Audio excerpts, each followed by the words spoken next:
E commerce और SEO को कैसे इंटीग्रेट किया गया, एआई को भी। देखें, पूरी दुनिया में आज से कुछ साल पहले तक लोग ये कहते थे कि हम एड्स पे स्पेंडिंग करेंगे, मतलब इस साथ दे इस साथ ले वाला कॉन्सेप्ट। आरओआई डेफिनेटली उसमें कम था, स्पेंडिंग ज्यादा होती थी, ब्लीडिंग ज्यादा होती थी। अब जब लोगों का शिफ्ट आया ना कि हमारे जैसे लोगों की खप डालने की वजह से कि भाई एसईओ इज अ थिंग, अब इतनी ज्यादा स्पेंडिंग हो रही है पूरी दुनिया में एसईओ के पॉइंट ऑफ व्यू से। अगर आप ई कॉमर्स सिर्फ पेड एड्स के साथ कर रहे हैं तो आप एक लिमिटेड स्टफ पे खेल रहे हैं। आज आपने एड्स पॉज किए, आपका पूरा का पूरा सिस्टम क्लोज ऑलमोस्ट जीरो पे आ गया। सो अगर आप एसईओ को इंटीग्रेट करते हैं ई कॉमर्स के साथ, इससे ये होता है कि एसईओ वाली ट्रैफिक की जो आरओआई है वो ज्यादा है, जो कन्वर्जन रेट है वो ज्यादा है एज कम्पेयर टू एड्स। ये बड़ा सरप्राइजिंग होगा आपके लिए। एक चीज में हम लेट्स सपोज 10,000 रुपए स्पेंड करके खड़े हैं, उसके मुकाबले में एसईओ में शायद हमारा 1000 भी ना लगाओ। 10,000 वाली ट्रैफिक से जो लोग आएंगे उनके कन्वर्ट होने के चांसेस नंबर ऑफ पीपल के उसके मुकाबले में कम है जो एसईओ की ट्रैफिक के थ्रू कन्वर्ट होते हैं। सो आप एसईओ को बिल्कुल निगलेक्ट नहीं कर सकते। रिसेंट डेज में जब दुबई में था तो वहां पे एसईओ की जॉब्स में एक्सपोनेंशियल ग्रोथ आया। पहले ये होता था कि लोग वो हायर करते थे जो गूगल एड्स भी चलाता हो, फोटोशॉप पे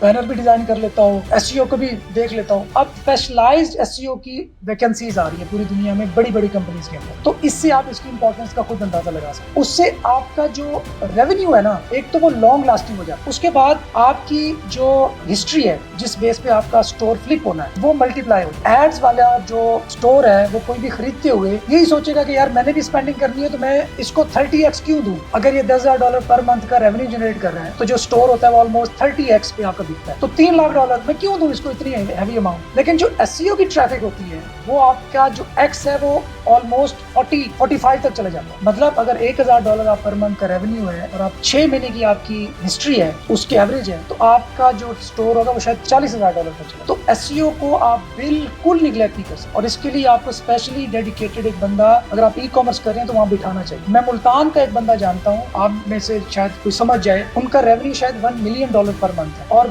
मेजरली जो उनका चंक है वो एसईओ की ट्रैफिक से आता है। वो यहाँ से एक्सपोर्ट करते हैं ऑस्ट्रेलिया में, यूएस में और इवन बाकी पूरे पार्ट ऑफ द वर्ल्ड। तो SEO is a thing you can not ignore और स्पेशली एसईओ ई कॉमर्स की। अब आपने कहा कि एआई को कैसे इंटीग्रेट करें, ये बड़ा जबरदस्त क्वेश्चन था। इसको सारे सुनिए। आर्ट्स काउंसिल में एक इवेंट था और वहाँ पे लड़के आए हुए थे, कॉलेज के थे। वैसी ऑडियंस यकीन करें मैंने नहीं देखी। इतनी इन्फॉर्म्ड, इतनी चार्ज लेवल के क्वेश्चंस हर तरफ से आ रहे। मुझे उस वक्त लगा कि यार नहीं, इंशाल्लाह ब्राइट तो है हमारा फ्यूचर। तो उन्होंने भी यही पूछा कि मैं सर मेडिकल फील्ड से हूँ तो एआई का मेडिकल फील्ड में क्या काम। एआई हर फील्ड में आपको नजर आए। मेडिकल में आपको आज से कुछ साल बाद पता चलेगा कि एआई की मदद से ये एनालाइज करने के काबिल हो जाएंगे कि इसकी तबाही जिंदगी कितनी होगी, कितने ईयर्स होगी, कि इसके साथ एक्सीडेंट ना हुआ, कोई अनहोनी ना हुई तो ये तबाही मौत कितनी एज में जाके मरेगा, इसको नजला जुकाम किस टाइम पे किस एज में जाके होगा, ये कितनी बीमारियों पे एक्सपोज्ड है, कौन सी बीमारी से हो सकती है और किस जगह पे इसका